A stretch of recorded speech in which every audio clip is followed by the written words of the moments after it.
Kalau ragu tentang rezeki, baca nih ayat nih. Surat 11, surat Hud ayat 6. Wa ma min dabbatin fil ardi illa 'ala Allahi rizquha wa ya'lamu mustaqarraha wa mustawda'aha kullun fi kitabim mubin. Tidak ada satu hewan melata pun di muka bumi kecuali Allah menjamin rezekinya. Ini amalan hati nih. Ini ayat untuk menguatkan hati kita, bukan menguatkan fisik. Tapi biasanya hati kalau udah kuat, fisik ke bawah. Kan kata Nabi, kalau hatinya baik, yang lain ikut baik. Kalau hatinya buruk, yang lain ikut buruk. Jadi kalau hatinya udah give up, pasti fisiknya jadi lemah. Kalau hatinya tough dan masih punya belief ke Allah, masih punya harapan, maka fisiknya juga akan kuat. Wa ma min dabbatin fil ardi illa 'ala Allahi rizquha wa ya'lamu mustaqarraha wa mustawda'aha. Allah tahu di mana rezeki kita disimpan. Allah tahu kemana kita akan membelanjakan rezeki itu.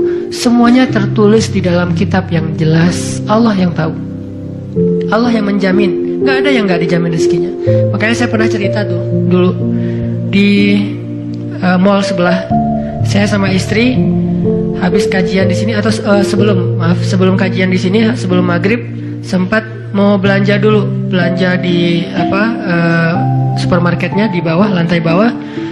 Dari lobi kita mau ke bawah itu cari eskalator kan ya, belok kanan cari eskalator. Ternyata salah ngambil jalan. Kita habis belok kanan langsung belok kiri. Harusnya kalau belok kanan lagi sekali lagi langsung eskalator turun tuh. Pas karena kita belok kiri, akhirnya kita muter. Gara-gara muter, ngelewatlah sebuah stand baju kaos yang lagi diskon. Wih, diskon 50%. Akhirnya saya sama istri masuk. Ternyata lucu-lucu juga buat anak gitu. Alhamdulillah akhirnya kita beli 2 helai. Baru setelah itu kita jalan lagi, cuma beberapa meter, masuk eskalator turun. Siapa yang telah menggerakkan kaki saya sampai salah jalan, sehingga saya harus muter, dan akhirnya masuk ke stand itu. Allahu rizqalallahi rizquha. Allah yang menjamin rezeki. Kayak gitu cara Allah menskenariokan. Kalau saya ngambil jalan kanan, mungkin saya nggak akan masuk ke toko itu. Berhubung saya ngambil jalan kiri, akhirnya muter, masuklah ke toko itu. Allah punya banyak cara. Kenapa kita khawatir dengan stand orang lain yang mungkin lebih dekat ke pintu, lebih dekat kepada stage yang di tengah kalau bikin event segala macam? Kenapa? Kita udah ikhtiar, dapatnya cuma ini. Kayak lagi ada event, kayak apa, festival gitu, kayak ada bazar, kita punya banyak stand. Stand kuliner kita paling pojok, dekat toilet. Stand kuliner teman-teman kita tuh paling depan. Dan di situ stage banyak acara tausiah segala macam. Oh, kayaknya di situ lebih laku. Belum tentu juga. Bisa jadi pada waktu itu banyak orang yang sakit perut atau apa, akhirnya ya lewat. Aduh, ini kayak seru juga nih di sini nih, makan di sini, nggak usah jauh-jauh sambil nunggu makan. Allah yang punya cara. Saya kan pernah cerita kesasar sampai ke Cirebon. Kenapa kesasar? Ada suatu hari Minggu, kayak lagu. Satu hari Minggu, ada satu hari Minggu nih, bingung, kita pengen keluar sama keluarga, sama anak-anak. Kita keluar yuk, saya bilang ke anak-anak. Hayu, kata anak-anak. Kemana? Ke Kota Baru aja. Di situ kan ada jam matahari tuh. Kita lihat jam matahari. Hayu, naik mobil, masuk tol nih. Pas sudah masuk tol Pasteur, berubah pikiran. Terlalu dekat, nggak berasa liburan ya. Ya, terus mau kemana? Ke Jakarta aja yuk, ke Ancol. Ada pantainya. Oh, ayo ke Dufan. Jalan, akhirnya nggak jadi belok pada larang, lurus. Niatnya ke Ancol. Sebelum Cikampek, berubah lagi pikiran. Ancol mah pantainya gitu-gitu aja ya, udah pernah ya. Terus gimana dong, cari pantai baru deh yang di daerah Indramayu, Cirebon gitu. Siapa tahu ada yang lebih bagus yang masih virgin. Boleh, keluarlah Cikampek.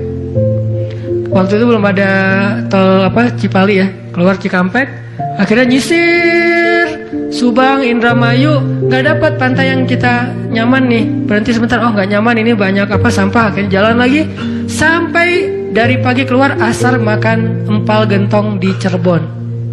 Siapa yang mendatangkan saya ke warung empal gentong itu? Pas kita masuk, orangnya bahagia banget gitu. Kelihatan kalau dari pagi itu belum ada yang datang, belum ada pelanggan, sepi warungnya. Karena tempat parkirnya agak nyaman, langsung parkir di situ, makan empal gentong dan ternyata enak, kita bungkus. Orangnya tuh alhamdulillah ini datang apa dari pagi belum ada yang datang, senang gitu. Dan saya bilang, Pak, tahu nggak saya dari mana? Dari mana? Dari Bandung. Mau kemana emang? Nggak kemana-mana. Muter. Jadi kita cuman dari Bandung cuma pengen makan empal gentong di Cirebon ujung-ujungnya. Pulang sampai ke Bandung jam 10 malam, macet lagi tuh di Sumedang karena ada perbaikan jalan. Cuma pengen makan empal gentong, ngasih rezeki ke orang di Cirebon, kayak gitu banget tuh caranya tuh, coba lihat cara Allah. Oh, yakin nih sama Allah. Allah bisa banget ngedatangin. Kalau ini terjadi kepada orang lain, berarti kalau saya cari rezeki bisa juga caranya kayak gitu. Allah kan punya banyak cara. Cuman kadang-kadang atau seringnya kita nggak tahu cara itu, tahu hasilnya doang nih. Tiba-tiba dapat. Sesederhana itu kita berpikir, akhirnya sesederhana itulah syukur kita ke Allah. Kalau kita tahu gimana rumitnya rezeki itu datang ke kita, kita akan syukurnya lebih pasti tuh. Masya Allah ya, Allah ngedatangin rezeki ke saya tuh gitu-gitu amat, sampai ada orang yang kesasar sekeluarga, bingung gitu. Tapi kan dia, kalau saya nggak cerita, dia nggak akan tahu. Dia pikir cuma orang yang memang tinggal di Cirebon atau emang lagi jalan lewat kebetulan mampir. Artinya karena dia nggak tahu prosesnya, rasa syukurnya juga sederhana. Sama kayak kita nggak mensyukuri masakan istri kita kalau yang udah punya. Istri itu masak tuh rempong loh dari pagi, wah sampai apa ganti lagi. Kita nggak tahu ya, mungkin istri kita baru belajar masak, gagal 2 kali loh. Itu yang ketiga tuh, nggak enak pula. Udah gagal 2 kali. Dan kita pikir cuma masak sayur gini doang mah, sayur bening mah gampang. Kita kan nggak tahu prosesnya, sehingga apresiasi kita juga ya segitu-gitu aja. Kalau kita tahu prosesnya, walaupun cuma sayur bening sama telur ceplok, kita akan peluk istri kita, mah makasih banyak ya, mama udah berkorban banget buat papa, mah hari ini makanan terenak sepanjang hidup papa loh mah. Kenapa ngomong gitu? Karena tahu prosesnya. Gitu juga kita ke Allah. Karena kita nggak tahu proses rezeki itu Allah setting sampai datang ke kantong kita. Kita kayak ya alhamdulillah gitu doang. Tapi kalau kita tahu masya Allah ya Allah alhamdulillah atas semua nikmat yang kau berikan, puji-puji Allah. Artinya teman-teman, kalau galau tentang rezeki dari Allah, tentang pekerjaan, tentang kuliah segala macam, termasuk tentang jodoh, coba baca ayat 6. Semua Allah yang jamin.